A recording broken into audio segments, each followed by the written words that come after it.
우리는 힘든 일을 겪거나 스트레스를 받았을 때 주변 사람들의 위로 한마디에 큰 힘을 얻습니다. 내가 너무 힘들 때 혹은 아플 때 누군가가 마음을 알아주고 어깨를 토닥여주는 것이 굉장히 큰 힘이 될 때가 있어요. 그런데 만일 힘들 때 내 주변에 위로해주는 사람이 한 사람도 없다면 굉장히 외로워지고 기분이 우울해지기도 하죠. 지금까지의 제 말에 공감하셨다면 여러분은 나르시시스트가 아닙니다. 나르시시스트들은 위로를 받을 때 보통 사람들과 아주 많이 다른 반응을 보이거든요. 특히 가장 친밀한 관계에 있는 사람, 가까운 사람이 자신에게 위로를 건네면 어처구니 없게도 자신을 무시하는 행동으로 받아들입니다. 상대방으로부터 위로받기를 거부하고 심지어 자신을 위로한 그 사람을 경멸하기까지 해요. 그 사람을 위해주는 마음으로 순수하게 위로를 건넨 사람은 굉장히 당황스러울 수밖에 없죠. 이러한 상황을 아주 잘 나타내주는 일화가 있는데요. 우도 라우흐 플라이슈의 가까운 사람이 자기애성 성격 장애일 때라는 책에 나오는 내용을 소개해드리겠습니다. 알렉스는 아주 전형적인 외현적 나르시시스트입니다. 직장에서 어떤 사람을 만나든 자기 자랑이 너무 심해서 지자랑이라는 별명까지 붙은 사람이죠. 어느 날 그가 작성한 보고서에 날짜가 잘못 적혀 있었고 그것을 발견한 상사가 가볍게 그것을 지적했어요. 말 그대로 지적이었을 뿐 엄청난 비난을 했던 건 절대 아니었습니다. 그저 잘못된 부분을 언급하고 수정하라고 지시했을 뿐이에요. 그런데도 알렉스는 상사와 대화하는 내내 치밀어 오르는 분노를 꾹 눌러 참아야 했습니다. 완전히 굳은 표정으로 상사의 지적을 듣고는 대꾸 한마디 없이 상사의 방에서 나왔죠. 자기 자리에 도착하자 그의 굳은 표정을 한 여성 동료가 보게 되는데요. 그녀는 알렉스가 상사에게 꾸지람을 들은 게 아닌가 추측합니다. 걱정스러운 마음으로 위로해주고 싶어서 그녀는 알렉스에게 무슨 일이 있냐고 물어보죠. 하지만 그 말을 듣자 알렉스의 입에서 튀어나온 말은 아주 충격적이었습니다. 내가 너한테 일일이 다 보고해야 되는 거야?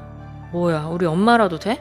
그렇게 오지랖 떨 시간에 너나 잘하라고 별 가짠치도 않은 게 참견이야? 그녀는 평소 알렉스의 무례함에 익숙한 터였지만 이번만큼은 참기가 힘들었습니다. 놀란 표정으로 그를 노려보며 말했죠. 알렉스, 말이 너무 심하잖아. 표정이 안 좋길래 걱정돼서 물어본 것뿐이야. 도와주려는 거였다고. 간섭한 것처럼 느껴졌다면 뭐 어쩔 수 없지만 그래도 그렇지 나한테 너무 무례한 거 아니야? 이 말을 들은 알렉스는 사과하기는커녕 더 길길이 날뛰기만 했습니다. 입에 담지 못할 험한 말을 퍼부으며 협박까지 하는 통에 동료는 너무 무서워 도망치듯 사무실을 나오고야 말았죠. 알렉스와 그의 동료 이야기처럼 여러분은 누군가를 위로해 주려다 이런 황당한 경험을 한 적이 있지 않으신가요? 순수한 마음으로 상대방을 위로해 주려고 했는데 갑자기 상대방이 자신을 나약한 사람 취급하지 말라고 화를 낸다든지 경멸의 눈빛으로 당신을 쳐다본다든지 또는 갑자기 비난을 한다든지 등등 이상한 방식으로 반응해서 당황한 적이 없으셨나요? 우리는 순수하게 상대방의 마음을 어루만져주고 그 사람이 더 잘 되기를 바라는 마음으로 위로를 하지만 나르시시스트들은 그것을 절대 좋게 받아들이지 않습니다.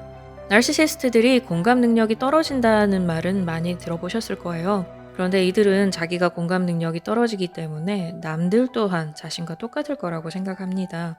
자기가 남들의 아픔과 괴로움을 보면서 함께 아파하는 사람이 아니라 오히려 즐기는 사람이기 때문에 남들 또한 그럴 거라고 생각하죠. 나르시시스트들은 일체의 공감에 부정적으로 반응합니다.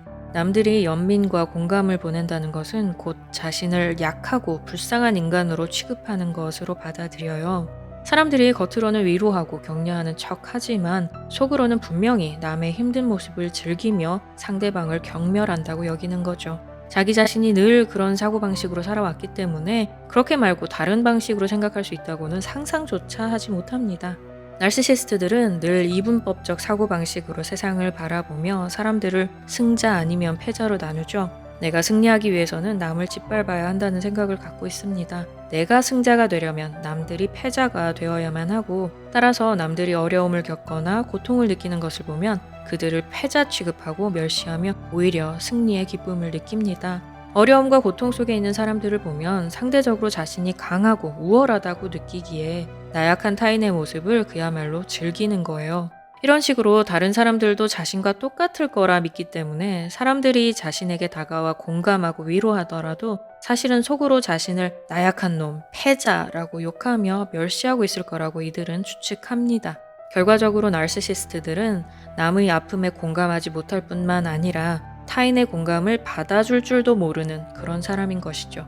동료가 공감의 말을 건넸을 때 까칠하게 반응했던 알렉스처럼 이들은 모든 공감의 말에 부정적으로 반응합니다. 그런데 또 한 가지 우리가 짚고 넘어가야 할 것은 이 나르시시스트들은 만만한 사람 앞에서나 이런 식으로 행동하지 관계가 멀거나 권력이 있는 사람, 대중 앞에서는 그렇게 행동하지 않는다는 겁니다. 자신의 이미지를 위해서라면 공감도, 위로도, 격려도, 칭찬도 무지무지 잘하는 사람들이에요. 가면을 벗으면 불리해지겠다 싶을 땐 절대로 가면을 벗지 않습니다. 대외적으로는 얼마나 감정이 풍부한 사람으로 비춰지는지 피해자 입장에서는 정말 기가 찰 노릇이죠. 누군가가 위로의 말을 건넬 때 눈물까지 글썽이며 고마워하며 감동하는 이 메소드 연기가 아주 일품이라 무슨 연기 대상이나 트로피 같은 거라도 손에 쥐어주고 싶은 심정이 들어요. 그 말로 다 형용할 수 없는 뛰어난 연기력 때문에 피해자를 제외한 모든 사람들은 이 나르시시스트가 정말 감성이 풍부하고 공감을 잘하며 위로를 잘 주고받는 사람으로 여기게 되는데요. 이러한 이중적인 면 때문에 나르시시스트와 피해자의 관계는 더더욱 힘들고 고단합니다. 사람들 앞에서는 그 누구보다 더 감성적으로 보이던 사람이 아무도 없을 때는 내 옆에만 오면 완전히 다른 사람이 돼버리는 거죠.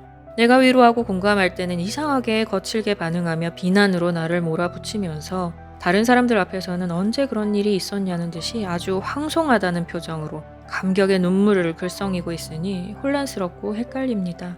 여러분이 나르시시스트와 가까운 관계라면 그들을 위로하고 공감해주려 할수록 사이는 더 나빠질 겁니다. 아무리 선한 의도였다고, 도와주려는 의도였다고 나르시시스트에게 설명을 하려 하면 할수록 더 모진 말로 당신에게 상처를 줄 거예요. 또한 내가 위로받고 싶을 때, 공감받고 싶을 때는 전혀 관심도 없고 그저 나를 차갑게 비난만 하던 사람이 다른 사람들 앞에서는 아주 작은 일에도 걱정해주며 어깨를 토닥여주고 아픔을 함께하려 애쓰는 그런 모습을 보면 도대체 내가 뭘 보고 있는 건지, 내가 미친 사람인 건지 헷갈리기 시작하죠. 늘 자기 생각뿐이어서 옆에서 사람이 죽든 말든 아무 관심도 없던 사람이 도대체 다른 사람들 앞에서는 왜 저러는 건지, 저 사람하고 나하고 둘 중 하나는 미친 게 분명하다라는 생각이 들 정도로 모든 것이 혼란스럽습니다. 모든 사람들 앞에서 선하디 선한 저 사람의 진짜 모습을 나 혼자만 알고 있는 거예요. 아무리 설명해도 사람들은 믿지 않을 텐데 이 말이 안 되는 상황을 어떻게 헤쳐가야 할지 막막할 뿐인 거죠. 그러니 나르시시스트를 위로하려 들거나 혹은 위로받으려는 생각은 접으시기 바랍니다. 가족이 아니고 떠날 수 있는 상황이라면 반드시 이들을 떠나셔야 해요. 가족이라 하더라도 최대한 거리를 두시고 나 자신의 상처를 치유하는 일에 먼저 집중하시기 바랍니다. 그리고 제 채널의 나르시시스트 관련 영상들을 통해 믿을 만한 사람들, 서로 위로를 주고받을 수 있을 만한 좋은 사람들로 주변을 채워가셨으면 좋겠어요. 나르시시스트와의 관계 때문에 상황이 심각하다면 전문가의 도움을 받는 것이 최선임을 늘 기억해 주시고요. 그럼 여러분의 모든 문제가 다 해결되기를 바라면서 저는 또 다음 시간에 뵙도록 하겠습니다.